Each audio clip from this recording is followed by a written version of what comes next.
Welcome to Talak-E-Talks. This is Shamsi Sapsap. And I'm Tilapia Words back. Welcome for another episode. Yes, and today we have a very special Talakan. Oo. We will have special guests from the LGBTQ plus community who Oo. will share their coming out story. We decided to di ba, parang start this series of coming out stories after telling our own coming out stories para lang din, Yes, yung, kasi di yung ba, mga experiences nila para kakaiba oo. naman, di Tsaka di ba? ba, Yung iba't iba naman ang kwento ng mga coming out or coming to terms there with their sexuality, di ba? exactly, yung mga pains, gains, Games.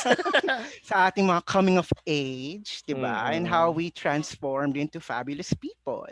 So our guest for today is ang ating guest sa ating rom-com episode, Pinoy rom-coms episode, 'di ba?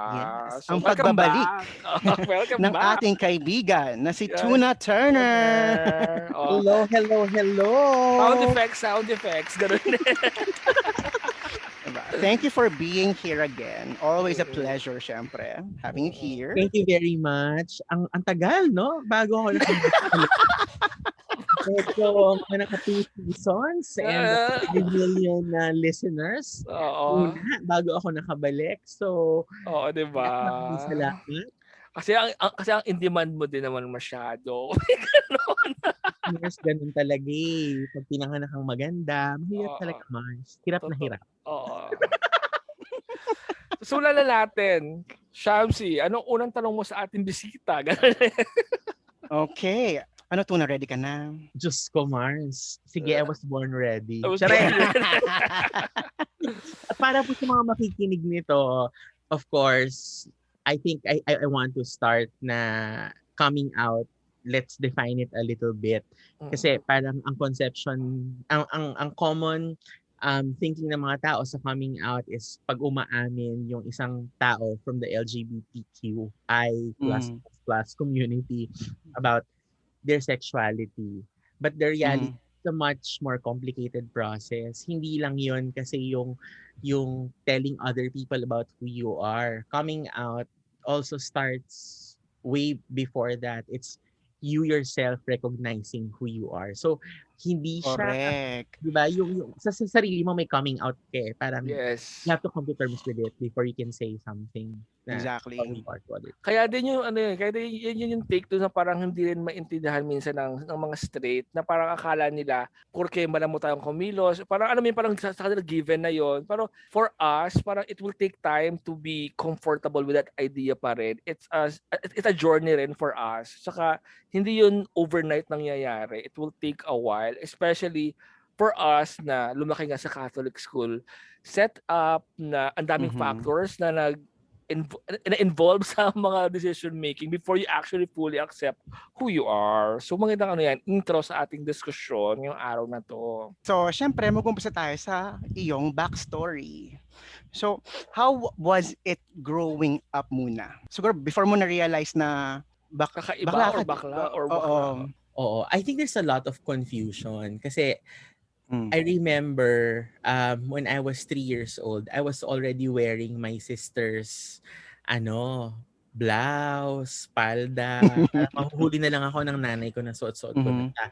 But for a 3-year-old boy, wala ka namang konsepto nun na bakla ka eh. It's just that Mhm. you wore that because you felt good wearing girls' clothes. Mhm. Just as like other, it's normal, like other boys would pick up the basketball or the girls will pick up the Barbie or some boys will pick up the Barbie, some True, girls will pick up oo. the basketball.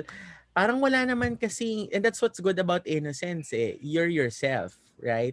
Mm. And Mhm. syempre, like any other typical Filipino family, napapagalitan ka na Mhm. why are you doing this? Hindi mo dapat ginagawa yan.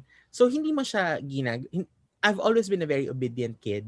So hindi ko Mhm. siya, after 2, 3 times, hindi ko na siya inulit. But it was never clear to me why Why? I Oo. shouldn't do it.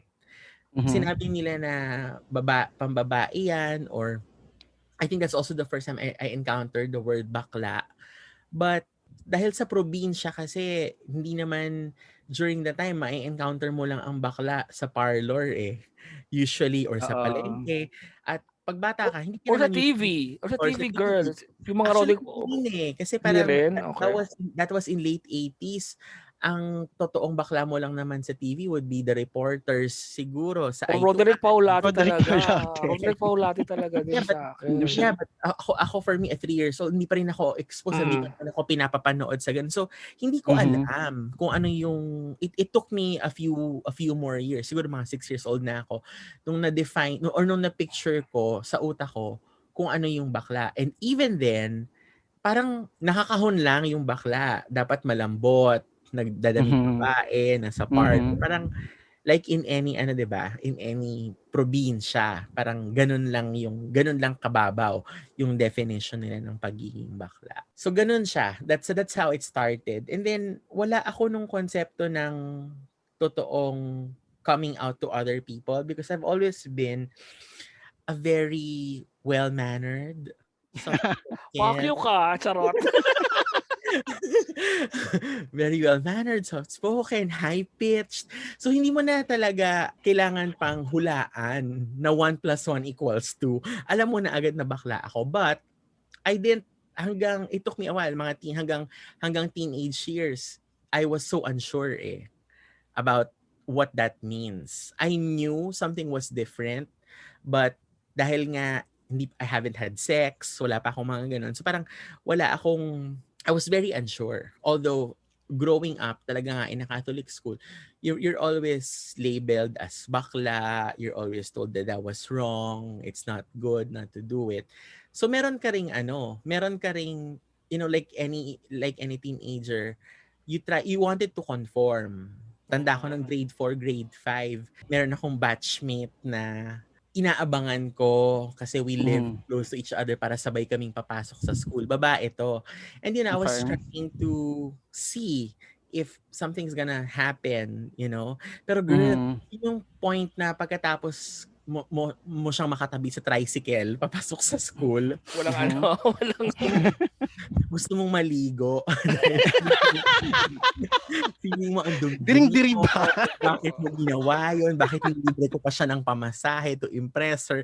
Parang ang daming bakit. Mas maraming bakit. And also, it was during these days na, I think I met my first great crush. So girl nga, so kasi 'di ba, maraming factor na ang karamihan at I'm not generalizing pero sa kanila ang yung parang determining or moment kumbaga is when they have the attraction to the same sex. Kumbaga, doon na yung realization of, ay shit, I am a homosexual. May ganong factor eh. So do you remember that instance or ito na nga ba yung Yes. Yung instance na, ultimate crush mo noon? oo, ito na nga ba yung simula noon na Sabay sila sinabi mo? nun eh. Sabay Oo. sila nun. It was on the 5th grade na yun nga, I was trying to see if may spark ba with this girl batchmate na naging friend ko hanggang ngayon, super friend. Yun na nga yung inaabang-abangan ko. And around that time, ito na nga, na-meet ko na nga yung lalaki, yung guy na batchmate ni Tilapia. O sige, full disclosure na, schoolmate po kami ni Oo. Tuna Turner. Kaya meron kaming Okay, go expound. Oh. So kilala ko lalaking ito at ito rin yung, feeling ko ito rin yung nasa coming out story ko na kwento na transferee. Alam mo, ang dami niyang nabiktima. Ang dami siguro naging bakla dahil sa kanya, dahil doon nakita siya. Ito yung At yung transferee. friends nila. Oo, yung transferee from Montessori, di ba? Kasi big deal sa school namin nung nag-transfer talaga sila. Anyways, dali ko ang guest, ikaw na tumika. Kasi i-describe lang natin sila. Parang kasi yung girl na batchmate ko, she's super smart, super pretty, maputi, makinis, alam mo yon. Pero immediately as in it went on for around 3 months hanggang sa nagkaroon na ng first Boy Scout camping. Doon ko na talaga na-meet, naging close friend itong guy na na batchmate ni Tilapia na parang in an instant nakalimutan ko si ate girl. Parang na-make sure ko na, oh my God. Hindi lang, para lang din clear, older ako sa'yo by a year. So hindi mo tayo nagkakalayo. Higher batch, basically. So older siya sa akin by 1 year sa batch, but you're older sa akin by 2 2 years. years. Kasi kasi advance ka na nag-ano.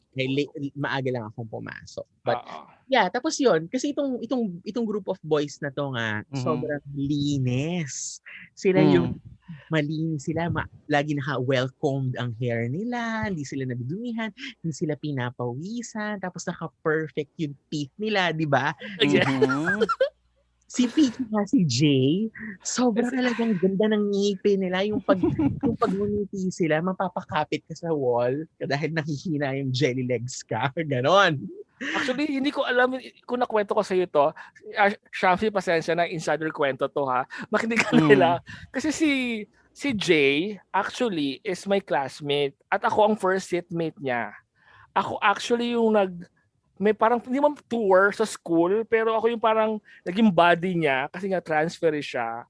So, mas may connection ako kay Jay. Tapos tuloy ko lang yung journey nung coming out. So, Okay. medyo yun nga, pag nalalaman ko na-confirm ko na sa sarili ko na I like boys. Kasi dati nagkakaroon ka lang na, ay, cute si ganito, cute si ganito. Pero dito kasi sa guy na to, ito na yung nagsimula ka ng mag-effort. Na feeling ko, kung hindi ako napigilan, magiging dirty old bakla ako. Nagtuloy. Kasi ito na yung tipong binibilang ko na siya ng gifts. Like what? Like mga simple something like chocolate or ililibre ko siya ng snack, yung mga ganon. Tapos kasi nagkataon lang din na siguro because of the camps, kasi 5th grade yun nung naging 6th grade ako, tapos 7th grade na sila. Nagtuloy-tuloy siya. So for a good 2 years, we were really close. Yung level na hinihintay ka sa labas ng classroom mo, dahil sabay-sabay kayong lalakad papunta sa somewhere, tatambay kayo. So, syempre, yung mga panahon na very Claudine Barreto yung pakiramdam mo, di ba? Alam mo naman na wala talaga, na you're just friends. Pero dahil nga ganon, tapos parang yung mom niya, tsaka yung one of my aunts, were also classmates in high school. So, close. So, yung ganon, parang baka na sa bahay nila, yun na, inaamoy mo na yung bedsheet niya.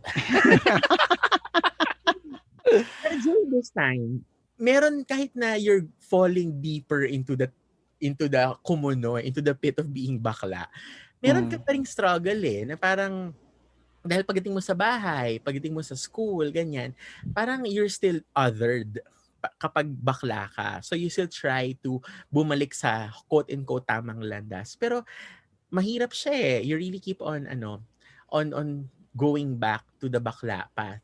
And I think yung naging one of the other defining moment for me was one of these camps.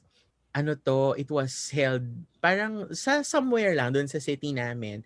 Tapos biglang umulan or nagbagyo ba or something. So we were all asked to sleep inside the office of the Boy Scouts. Siyempre, cram, ganyan. So most of them, nakataon naman na most of them, na doon sila sa main hallway. Tapos yung isa pa na naging crush ko, hindi ito yung basta one of those Montessori boys. Nagkataon na doon kami natulog sa office mismo nung Council Scout Executive. So may kwarto kami lang. Exclusive lang sa inyo. Hindi naman kaming dalawa lang. There's one other scout na pinagtabi-tabi namin yung folding beds, ganyan. Okay. Tapos, kinikilig pa rin ako. I was really afraid of kulog, kidlat. Nagkaroon ako ng trauma kasi before dahil I think I was young then. Nakakita ako sa newspaper ng photo of a guy na tinamaan ng kidlat. Tapos nagkaroon siya yung alam mo yung marks sa skin niya. So mula noon, nagkaroon ako ng sobrang irrational fear of kulog at kidlat. And that night, kulog kidlat talaga, girl. Walang habas na kulog kidlat. So na-notice, generally kind kasi talaga yung Montessori boys So nakita niya na I was afraid. So tinabihan niya ako. Parang ang arrangement kasi sa side ako, nasa kabilang side siya, tapos meron pa sa gitna, the third scout was in between us. Pero nakita niya, natatakot ako, lumipat siya sa gitna so he can be with me. Tapos siguro the little brother yung tingin niya sa akin kasi nga older sila sa akin by 2 years. hindi ko alam kung ako ang nagsabi or I think it was he who initiated it out of kindness. Sabi niya, sige, hawakan mo na lang yung kamay ko. So, Ay. that entire night, hawak ko yung kamay niya nung natutulog ako. Tapos hawak ko yung kamay niya na nilagay ko sa chest ko. Tapos Ay. babaihan Claudine Barreto levels ka na, para-paraan, anuhin mo na, samantalahin mo na. Sumiksik na ako sa tabi niya. So the entire night, we were like that. Doon ko na, asa ko, parang that was a very much of a defining moment for me na sinabi ko na, okay. Parang hindi na ako mag-e-effort pang mag-try na hindi Oo. talaga Mars. Dahil I love the feeling. Doon ko na-realize na, shit, gusto ko yung pakiramdam. And it felt so good. Yeah, yun. Doon. I think that was the beginnings of it. Pero girls, sundot ko lang din kasi nga nabanggit mo na Boy Scout of the Philippines ka. As in talagang, actually, kilala ka sa school namin na talagang one of the, ano ba tawag doon? Poster boy ng Boy Scout growing up. Actually nga, maybe we can backtrack a bit. Ano yung sino ka nung high school? Or even elementary actually. Or yeah, elementary, high school. Kasi like example, well, I was the nerdy type, tapos si Tilapia, parang she was more of the achiever slash ano, di ba? Well, not super achiever, pero leader. Okay yun, leader kasi parang school council. Oo, ganon. Ikaw, parang, Tuna? Ganon, leader, achiever, kuning-kuning. But I'm really I'm a teacher's pet and a bully at the same time. So I think I agree. I agree talaga. I think that's what's different between siguro sa coming out ng iba kasi they were bullied about it. Ako kasi I always had a very strong personality and I mean, I was good in school except for math. Except for mathematics. But I was really good in school. So, hindi mo ako pwedeng ireklamo na parang cutting classes, ganyan. I was never like that. Kasi I was like the lead scout in the school. At the same time, I was one of the outstanding scouts of the Philippines. Oo, exactly. Of the Philippines to ha. Ano to So national level. Kaya ko nga nasabing may level of poster boy na doon din ako medyo na hindi pa nag-conflicting yung kasi 'di ba parang Boy Scout environment is very yun nga straight tapos ikaw kasi hindi ka naman hyper masculine noon ikaw ba no high school or no elementary malambot ka na rin? I would assume. I think kwento ko separately yung life sa Boy Scout kasi it's really ako super interesting but yung high school lang, yun nga, I was saying earlier, bully, hindi naman bully, but I get away with a lot of things because my grades are good. And at the same time, hindi lang grades my extracurricular work is really okay. As in, wala ako sa student council, but I really refused to be part of it kasi ang dami kong extracurriculars. Hindi ako lumaban You're a varsity volleyball player, di ba? I was a varsity volleyball player. Meron ako mga community outreach na meron kami sponsor ng mga kids who have no access to libraries. So, marami akong mga ganon. Duty with a purpose. Tapos yung principal pa during that time really knew my family story like in depth kasi yung brother nung principal namin saka yung dad ko were close friends. So nakita niya what kind of family home I had. I mean it was a broken family. Nagkaroon ng second and third wife yung dad ko. Tapos we were hindi naman kami neglected financially. We were really okay. But emotionally we were neglected. At kitang-kita yon nung principal. Kasi na-amaze siya na with the kind of home life we have, na well-adjusted ka. Kami lang magkakapatid ang nakatira sa bahay. My dad lives with his partner then and with his other kids. Na 3 minor kids just with a yaya. And yet, 2 of us, like me and my sister, were really outstanding students. Yeah. So, kaya every time na someone would probably criticize me, she would always see things in a different light where I'm coming from. And I think, to be honest, I may have taken advantage of that. Kasi, kayong iba, kahit ako nga na-feel ko, kahit yung ibang teachers, they kind of felt afraid criticizing or correcting me. Kasi, the principal was like, always on my side. So Right. parang wala ako nung Correct. binudong part. So parang in a way, although hindi official, parang you were holding some sort of an authority. Yes. And so sabi mo nga, so hindi ka rin na-bully. Like example, usually typically for that age, 'di ba, yung mga kaklase nating lalaki, once na nakita na malambot-lambot Vodka. ka, they would pick on you. So It was a they different never, it was a sige, go different on. kind of bullying. Mm. There was still bullying, lalo na yung sa batch ni Tilapia. Like, Uh, when I won, kasi I was the first openly gay national winner from our city of Mm. the Outstanding Scouts of the Philippines. There was this big streamer Mm. na oh. tatlong kalye pa ang layo mo sa school. Kita mo na siya. Nakita mo na yung pangalan ko. Yung Mhm. batchmates ni Tilapia, alam mo ba, parang after a day or two lang of it being there, hinila Mhm. nila. Hinila Mhm. nila yung streamer para hindi siya makita. Pero syempre, I really got hurt kasi I worked hard for it. Syempre, I oo. knew din kasi na if it happened to their batchmate na straight, Mm.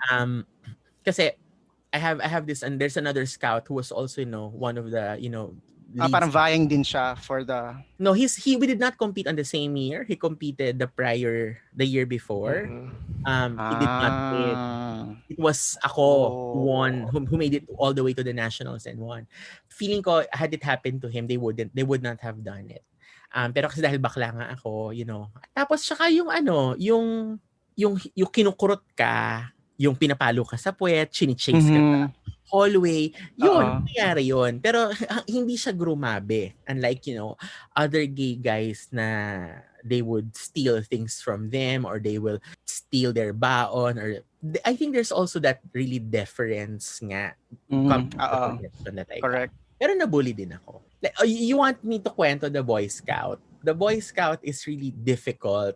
I think if I had if magkaroon ako ng children, this is one thing I really wanted to like tell them, like yung story. Kasi ang hirap talaga.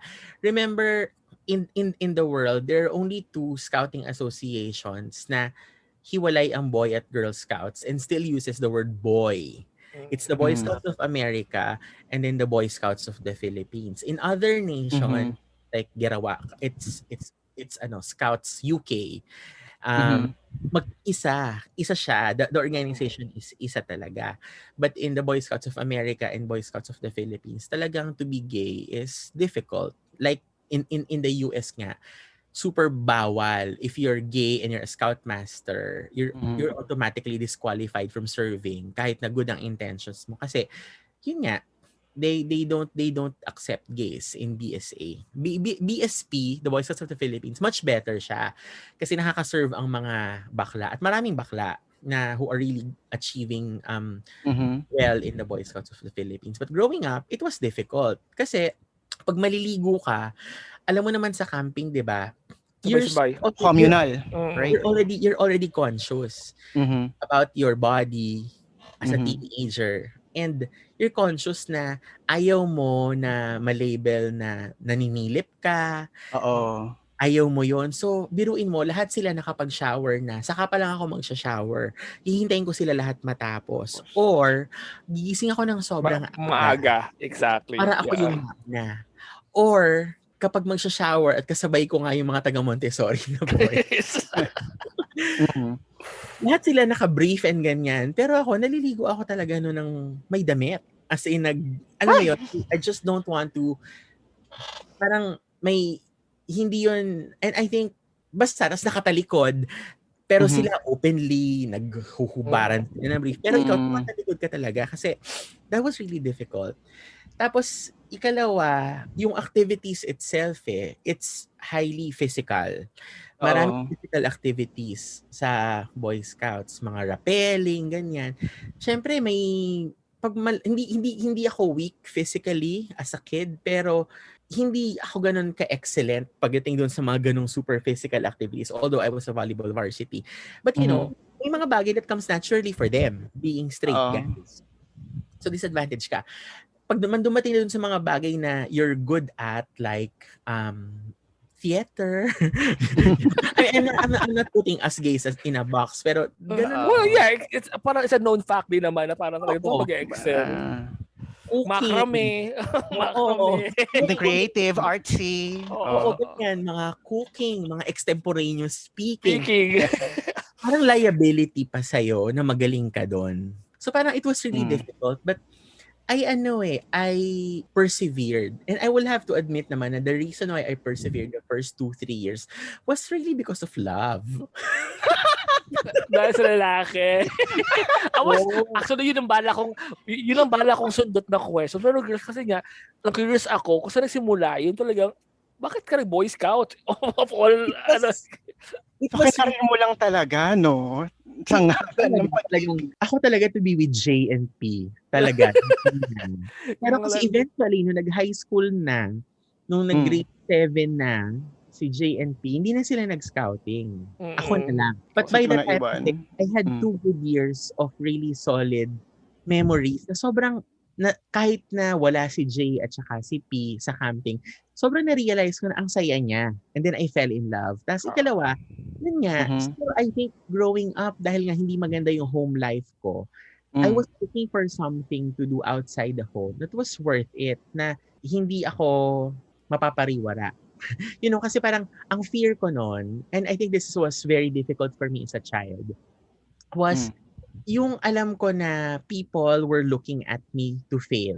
Kasi galing ka sa broken family, tapos bakla ka. Na parang everyone was already parang stamping my future na it's not gonna be good, or kung hindi man maging pariwara ako, I will just be like everyone else in the city. Ang yabang ko talaga. Sobrang yabang ko as a person. Totoo. Ang yabang ko as a person for myself kasi I'm very ambitious. Bata pa lang ako, sinasabi ko na I will travel the world. Parang grade 6 pa lang ako, naririnig ko na to travel outside of the Philippines. Yung alam ko na sinabi ko na agad na I won't stay in our town. I look down on it. Ganyan, magmamaynila ako. But I also worked so hard to get them. To the point na sometimes I did a lot of things that I should not have done just to get to my dreams. Pero kasi, ang motivation ko, dahil alam ko na people are also looking down at me for being gay and being part of a broken family. So parang naging motivation ko yun na gumawa, na dapat hindi ako mag-drugs, hindi ako mapasama sa masamang barkada. So I really kept my after school hours and weekends with really good things to do. Like ito nga, Boy Scout. Na initially naman, ang naging motivation ko there was because I wanted to become an outstanding scout of the Philippines. But later on, na-realize ko na lang na I really think I'm good at people and I really love doing it. I really love visiting the elderly, yung mga rape victims sa DSWD. Kasi I'm a naturally curious person eh. So yung initially, yung gusto ko lang was because I wanted to win an award. Parang 2 years, 3 years later on, hindi na yun eh. Hindi na yun na naging motivation mo after. Hanggang sa, eventually, nung grade 10 na ako, nagamit ko siya to win eventually the Outstanding Scouts of the Philippines. And then, kwento ko lang yung search, mahirap siya. Kasi when I won the regional search, I was really not expecting it. Kasi nga bakla ako. When I went to national, syempre girl, ang una kong ginawa, may yung kumot, ginawa akong balabal, Queen Amidala. I was just being myself. I wasn't expecting to win. And then there's a group of former winners of the 10 Outstanding Scouts of the mga alumni. So former winners, like bumabalik, and they coach you on what to do. Parang mga these are like lawyers or mga, really, really good people. Okay. And then, I think it was the second night, sabi nila, I received a note. Sabi nila, pumunta ka sa gymnasium. This is in the national headquarters. May madilim na gymnasium. So I got curious why they asked me to go there. Then I went there. 3 of them, very accomplished people were there. And they said, you have to stop doing what you're doing. Sabi nila, we saw your documents. You're actually in the top 10. You can win this. You're one of the front runners, but they might not give you the award if you keep on acting like a Boss. girl. Oo. Okay. Pero tas sinabi nila, we're gays too. Doon ko Hmm? nalaman, baka Mm. sila. But yun nga, during their time, hindi sila nag-out during the Oo. search. 'Di ba? Pero sabi nila, if you win, and my awarding then was in the Malacanang Palace. Sa Malacanang Palace talaga yung awarding. Parang. If you win, we will stand up holding red roses and we will come out if you win. So, ang laki ng pressure for me. Parang, how do I do this? Parang kasi sabi nila na, choice mo yan. If you want to, Mhm. you have to scale back on being who you are. If you keep on doing what you're doing and you win, thank you very much because it validates us. Then Oo. we can come out. I mean, we can fully come out. Parang ganyan. So, ang hirap. The following day non interview, which is the most grueling process. Kasi yung paperwork mo, meaning which basically documents all of the work you've done in the community, in your school, leadership, yung lahat yun, na-judge na yun eh. But it's the interview that really bears weight in the national finals. You're given, I think, 10-15 minutes to face a panel of judges. Magkakaiba. Para ka parang Pageant. nag-viewcon, no? Budget Yun talaga. nga, nag-viewcon Pero talaga. nakakaloka pa niya. May sash kami. If you've seen the Boy Scout, may sash ka, di So, ba? yung Lahat may mga Mhm. patches. May mga pins. Patches, oo. Patches. Oh. badges. So, I think, hindi ko na babanggitin who the judge is. I'll mention it to you later. But she's a very prominent politician. Tinanong niya ako, what's your favorite merit badge? Sabi ko, Mm. cooking, ma'am. Tapos tawanan sila. Tawa sila lahat. These are like old men. Mhm. As in mga gano'n. Tapos iba-iba ng field. May politician, may business, ganyan. Mhm. So, but it was the politician senator who asked me. Sabi niya, what was your, anina nga? Sabi ko, cooking nga. Tapos tumatawa sila. Tapos ako, poker faced. Mhm. Sabi ko, why are you laughing? I'm serious. I like cooking. So parang nabuhusan sila ng Oo. malamig na tubig. Na-realize na I wasn't joking. Tapos tinanong niya ako, okay, so why do you like cooking? Sabi ko, I think cooking is one of the best qualities of being a mom and a woman. And I think I possess those qualities. For a Boy Scout. Tapos, and I've always been very articulate at interview. Mhm. Syempre, if I know if it's an interview, if I start a sentence in Filipino, I end it in Filipino. If I start in Mhm. English, I end it in English. So I think they realize na I'm very articulate. Yung 15 minutes na na-allocate sa akin became 45 minutes. I was 45 minutes inside the interview room. And they were just grilling me on everything. Tinanong nila ako noon, so what do you think of camp craft skills? Meaning yung mga knot tying, gagawa ka ng Oo. boy, ganyan. Mm. Sabi ko sa kanila, I think these are good things to know, but I think we should be teaching children or kids to communicate more. I think we should have more programs about this. And and the arts, sabi ko sa kanila. Tapos tinila, bakit? Ganyan. Sabi ko, well, it's not every day that you'll find yourself being lost in the woods. and yet, and yet every day you need to express yourself to different kinds of people. As I think dun ko nasabi yung I don't think this is an original for me. I may have read it somewhere, but I mentioned it, which I think impressed him. Sabi ko kasi then was like, because I think the sciences and all of these things, they improve. They improve the lives of human beings, but it's the arts that actually teaches us how to be real human beings. Imagine coming from a Aray! 15-year-old. So Ayun dun nga, I was about to ask, just for the record, ilang taon ka nito? 15? I was Ikaw? 15. 15, oo pa. Aray! I was very young when I joined the national search. Yeah, although grade 10 na ako noon sa school. Pero I think I was 15 then. I was 15. Tapos yun, paglabas ko, I knew already that I won. Alam ko na. Okay. Pero it's the politics that I was watching. Kasi nga, again, it's a make or break situation for the Boy Scouts to award an open Oo. gay scout. Mhm. Diba? You think ba ikaw yung first? I mean, pulled I was out. told already. Oh, you told. I was the first openly flamboyant. There are other Mm. yeah. There are Mhm. other gays nga who have won already, but they really tried to be discreet about it. Correct. Yeah. Oo. Unlike me, na naka-Queen Amidala, Oo. ginagawa kong cape, ganyan. So, so I was the first openly gay. But I knew already na if it would be a fair game, it would be Ikaw I na. think I would win this. Kaya super stressed ako the following days. Kasi alam kong politics na lang ang San magde-determine. Bernardo ka Correct. na, 'di ba? San Bernardo ka. Oo, Kung politics tama na na, oo, magde-determine. politics na lang yan talaga. But Tapos, congratulations. Kasi So kasi nung nasa basically you Malacanang, I ano, want to tell sorry. about the story of the Malacanang. So, nasa Malacanang ka na. Mm. Sa Malacanang na kayo lahat ng national Mm. finalists. There's like 30 national finalists. You have to win your regional search first before you go to the nationals. Oo. Nakita ko na yung mga bakla. Nakaisang hilera na sila yung mga former winners. Oo. Tapos, sabi ko, shit, kumakabog na yung dibdib ko kasi parang there are 10 winners, 10 national winners. Hindi Mhm. pa ako tinatawag. Hindi pa ako, View ko talaga. yung talaga, parang 3 na lang, hindi pa ako tinatawag. Eh, hindi naman siya in order, yung Oo. pagtawag or some. I think I was the third or the second to the last to be called. Nung binanggit pa lang, from XX Council, which is our hometown. Eh, ako lang yun. Hindi na ako.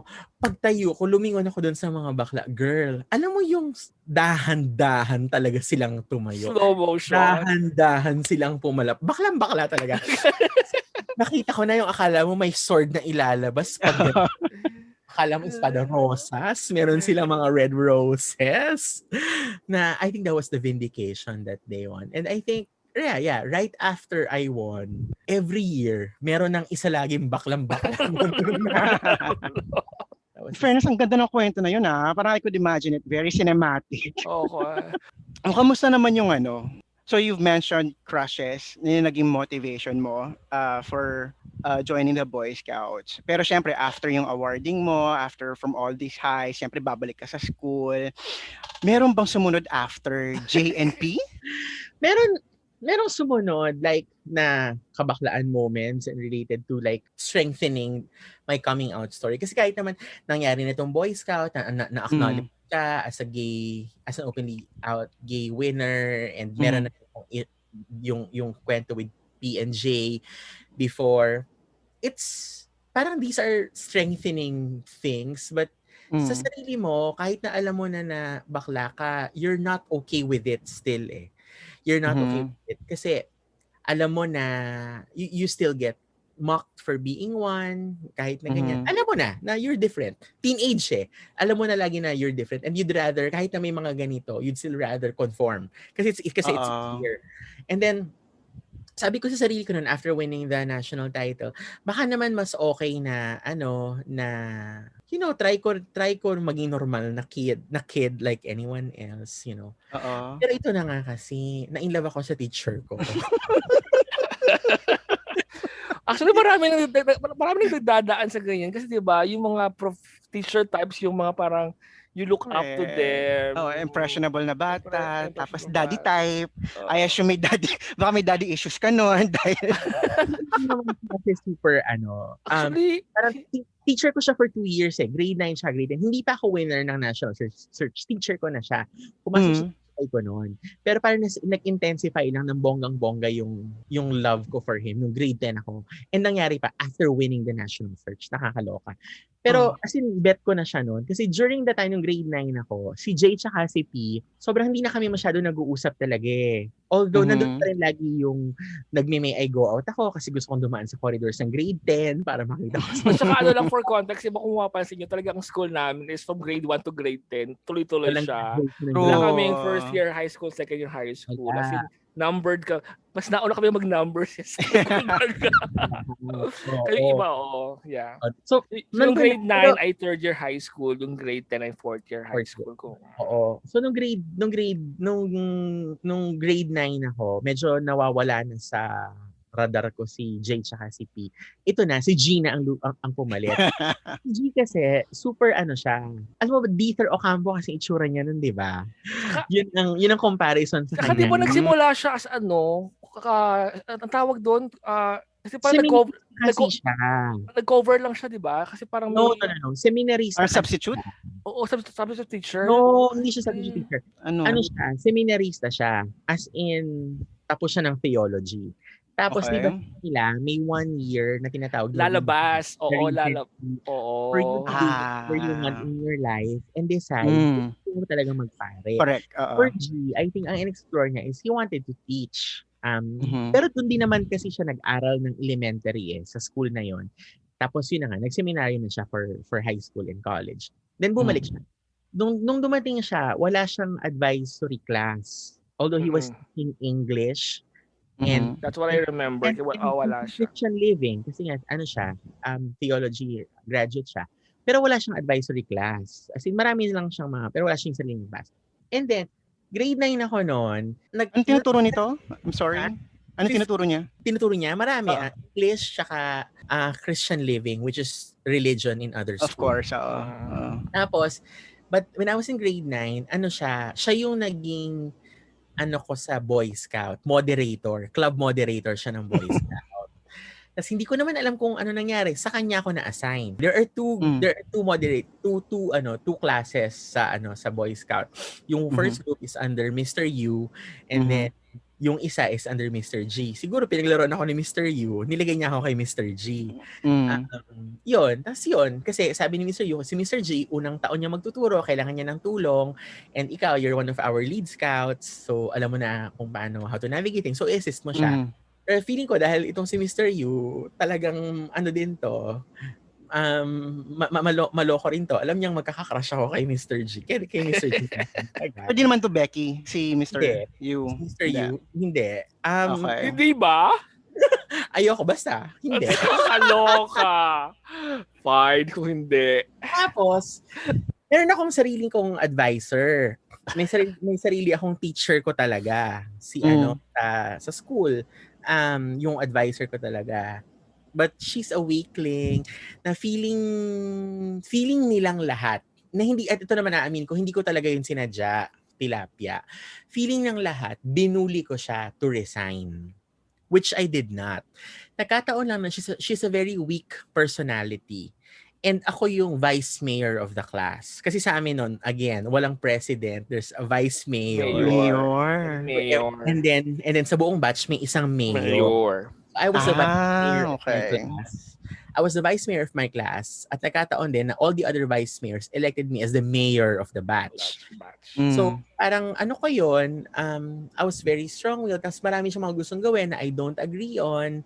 Ganyan. I'm naman very outspoken. Tapos again, sabi ko nga, yung principal always on my side. Parang feeling niya she was bullied.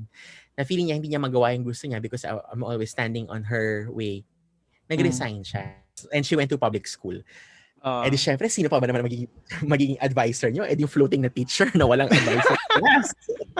And si Mr. G, hindi ko lang siya naging advisor sa hindi ko lang siya naging moderator sa scouting, naging advisor ko pa siya. So yun, lahat ng kalokahan, ito yung how loka was I. Level ito na, alam ko, nagkaka-crush sa kanya yung iba kong girl na classmates. Mm.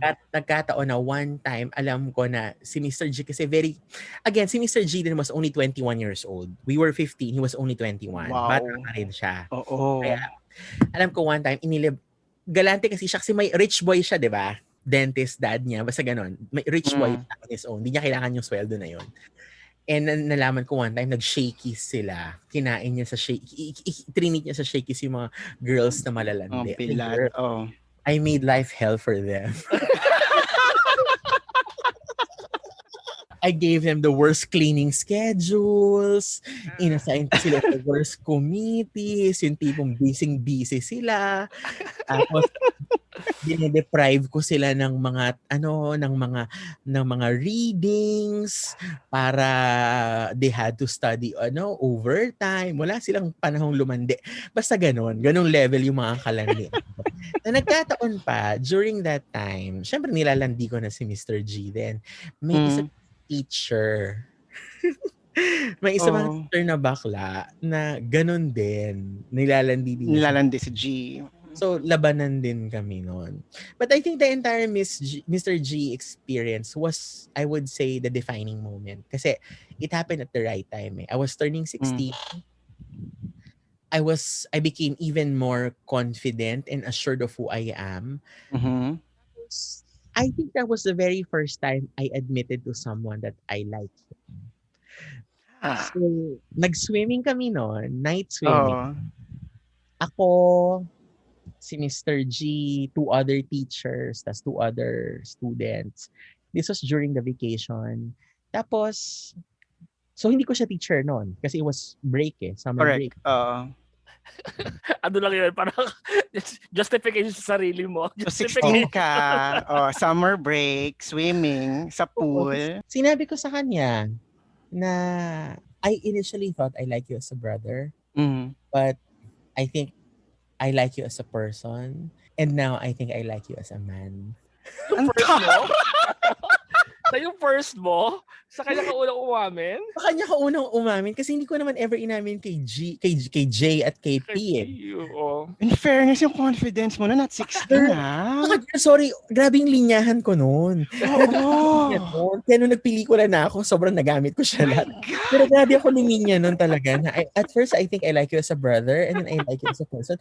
But now, I think I like you as a man. Nakakaloka siya, Mark. Bumiti lang, pero buti na lang si Mr. G. He never took me like seriously.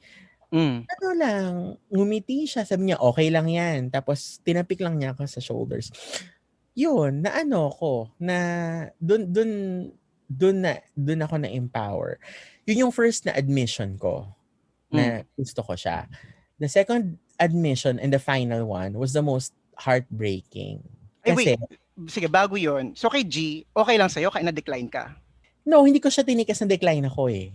Dahil I wasn't really expecting him naman to say na bet niya ako. Unlike other bakla na umaasa. I really wasn't. Yun nga eh. Fuck you. Positively. Fuck you. Sumaratingin sa akin. I knew kasi na he was straight. Unlike itong si Tilapia na lahat na nakawitan. Tahimik na nga ako. Di na nga ako nagsasalita para di ako madamay. Ako kasi dinadamdam ko yung feeling kapag straight. So niraramdam ko yung kilig, ganyan. Pero I stop from making any other expectations. Kasi nga, alam ko na pag straight. Fairness sa'yo And this is at 15, 16 ha. This is at yun 15. Nga eh. Tapos no comment. The presentation ko sa kanya was the most dramatic. Kasi it was in front of the entire class. So, swimming na naman. Second year na to. Parang swimming na naman. Teacher na naman siya. Wait, but high school pa rin ba to or hindi na? High school na. High school pa rin. The final year. Pero alam ko kasi, sinabi na niya na he's leaving. He will resign. He will study to become a dentist. Aalis na rin siya sa school. That was grade 9. Grade 10 kayo nun, Tilapia. Meaning, pag nag-grade 10 na ako, hindi na siya teacher. It was one of those summer vacations again. Not a different summer vacation from the first swimming. Ito yung buong year na na-realize ko, tinatago ko lahat ng mga binibigay sa akin ni Mr. G. Kinikilig. Like, nanood kami ng sine. Hindi naman kaming dalawa lang ha. Kasama itong tinago ko yung ticket ng sinihan. Ano pelikula to? Dahil mayaman siya, hindi ko natanda. Oh my God. Dahil hindi naman ako nag-pay attention sa movie. Nag-pay attention ako sa amoy ni Mr. G. Katabi ko siya. Ano pa bango niya? Oh my God. Polo sport, aso. No. Cool water ang suot niya ng mga panahon. Davido. Mayaman nga. Yayamanin nga. Tapos, there was a point na we were working late. We were planning the activity for scouting, so we were working late. Sinakay niya ako sa kotse niya, hinatid niya ako. Tapos, niya ako ng tissue kasi pawisan ako. Tinago ko yung tissue. Tapos, ang pinaka nakakaloka dyan, yung wrapper ng chocolate na binigay niya sa akin. Tinago ko lahat yun and I kept them in a red velvet box. Ganun na ako kalandi at kadrama, bata pa lang. So ito na. But I think it was that year na medyo nagalit ako, na aalis siya, na hindi siya magtuturo for our final year. Basta may something akong naramdaman na galit or something. Binuksan ko yung red box. Oh. Kasi parang yun yung parang goodbye na sa class, 'di ba? So lahat magsasalita, ganyan. So nagpaalam na ako sa mga classmates ko, see you next year, ganyan, hindi na tayo magkakaklase. Pero nung last, siya yung pinaka-last na in-address ko, binuksan ko yung velvet box. Tapos tinapon ko sa kanya, ito nga pala yung balat ng chocolate na binigay mo sa akin dati. ito nga pala yung ticket na movie na lang tayo. Ito nga pala yung ang dami nun. Kasi it was an entire collection of like a year or two. Tapos sinabi ko lang sa kanya, thank you for the good run. Sabi ko sa kanya. I felt hurt na he's leaving. Pero sinabi ko, eventually din, sa harap naman ng class na, sana hindi na lang kita nagustuhan. Tapos, nag-walk out na ako. Diba? Kaya talaga ano to pang star cinema talagang baklang to, diba? Nakakainis. But I think that was, siya talaga. He sealed my coming out. And after that, it became easy. For me, when I went to Manila at work, it never became an issue. That was like 2 years na ang daming, parang life, work, na conspire yung buhay to give you all the right things to decide to come out and to make peace with being gay and to come out. Like yung sinabi dun sa Boy Scout, nung nalo ka ng scouting, and then all of the roller coaster ride that I felt kay JKP at saka kay Mr. G. Parang pag pinagdaanan mo yun, parang wala kang dahilan eh. Wala kang dahilan kasi everything naman went okay. 'Di ba? Although, alam mo yung first time na sinabi ko na I'm gay, umiyak ko. Yung first time kong ginamit yung label na yun sa sarili ko, I cried. It was during one of the Tanghalang Ateneo rehearsals. And Okay. alam mo naman, di ba, theater people, and these are like mga Atenisa, so medyo may pagka-liberal sila even if they're Catholic. Yun, tinanong, bakla ka ba? Alam mo, may pause na mas mga 30 seconds. Tapos lahat sila, medyo na ano sila, kasi pinatayo ka sa stage eh. Tapos lahat ng members nakaupo eh. Ang spotlight na sa'yo, applicant ka eh. Tapos tinanong ka kasi, parang naloka sila na parang, bakit ako nag-pause? Sa voice ko pa lang, sa lahat na, hindi mo na nga may kakailan na bakla ako, di ba? Tapos yun, sabi ko, oo. Pause ulit ng 30 seconds. Bakla ako. So, umiyak na ako. Tapos tinignan ko sila lahat, ngumiti ako. Tapos sabi ko lang, pasensya na. Ngayong, this is the first time I use that term to refer to myself. Tapos tumayo sila lahat, palakpakan sila lahat. Yun na yung pinakang coming out ko. I think that was the real coming out. Feeling ko yun ang perfect ending sa ano na to, sa episode na ito. Kasi ang ganda-ganda, huwag natin di ba? In all fairness naman, kung coming out lang din naman. Kasi feeling ko, for me ang take-away din talaga, ang hirap din. Kasi ako, natagal din ako i-voice out. Kasi nga, yung term na gay always has been degrading growing up. Yung parang negative lagi ang connotation. It took a while na bago masabi sarili mo na yung I am gay. So, unless you have other things to say, Shamsi, ano lang, Tuna, good for you. I mean, your experience mo, it's totally different from everybody else's. I mean, the fact that you're able to, alam mo yun, yung defy adversity, tapos yung use yung situation mo nung yung grade school, high school, and transform it into something else, something positive and empowering. Parang, it's the stuff of feel good movies. At yung mga anecdotes mo throughout this episode, my God, di pa gawa ng script yan, girl. I think ang daming may inspire. Sa totoo lang. Ako, ang parting words ko lang would be to all of our listeners who are going through the same process. Ang number one sa akin talaga, that's most important, respect your process. No one can tell you or can dictate to you when your process should end and when you should come out. Again, like in my story, hindi ko naman pwedeng ipagkailangan na bakla ako. Pero kasi, iba yung emotional, psychological, mental na nararamdaman mo eh. Na you have to make peace with it. Kasi magiging negative and hatred ang mararamdaman mo towards the word gay if you're not Mhm. at peace with it. Kasi you can't associate yourself with something that describes something very negative. So kahit sabihin ng ibang tao na bakla ka, bakla ka, bakla ka, kung hindi mo patanggap sa sarili mo na bakla ka, you don't have to listen to them. Keep on using the label that's right for you.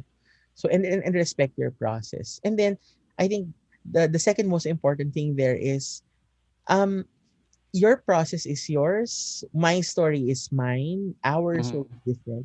Hindi lahat ng coming out stories kailangan madrama. Hindi lahat ng Mhm. coming out stories kailangan isi-set up mo yung parents mo at may big surprise ka na, hey mom, bakla ako. Oo, parang gender reveal. Right? Trust that the people will know, and especially those who love you the most. And also trust that it may be difficult for others to accept that you're gay, and as they respected your process towards self acceptance and coming out, you also have to accept their process, right, of like Yeah. accepting you. But ang kailangan lang, both parties should be working towards the acceptance, and for the love to continue to be there. Pag wala yon, it's always okay to let the wrong people in your life go so you can let the right ones in. Yes. Thank Well, you well said. naman. Very Diyos ko, much. napaka-eloquent. Buyukan ng buyukan levels, di ba? Parang wala na sabihin. Ano na lang tayo? Goodbye na. Thank you for joining us in this episode. Our first coming out episode na iba. Hindi lang ang kwento namin. So, Ay girl, and, may singit lang ako. sige, Plug go. na rin Oh, natin, go. 'di ba? So hopefully nag-enjoy kayo sa aming talakan at may napulutan kayong aral kahit papaano. And Yes. sa mga listeners natin, if you are a member of the LGBTQ plus community and you have a unique and brave story to tell, like Tunas, 'di ba?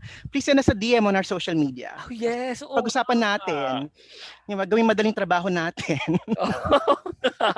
Totoo naman, bakit naman we're open sa mga guest pa. Just share your stories kasi we wanna tell more stories about us para ma-normalize, hindi na maging tabu, hindi na stigmatized ang kwento nating lahat. So, yon. Exactly. Let's inspire each other.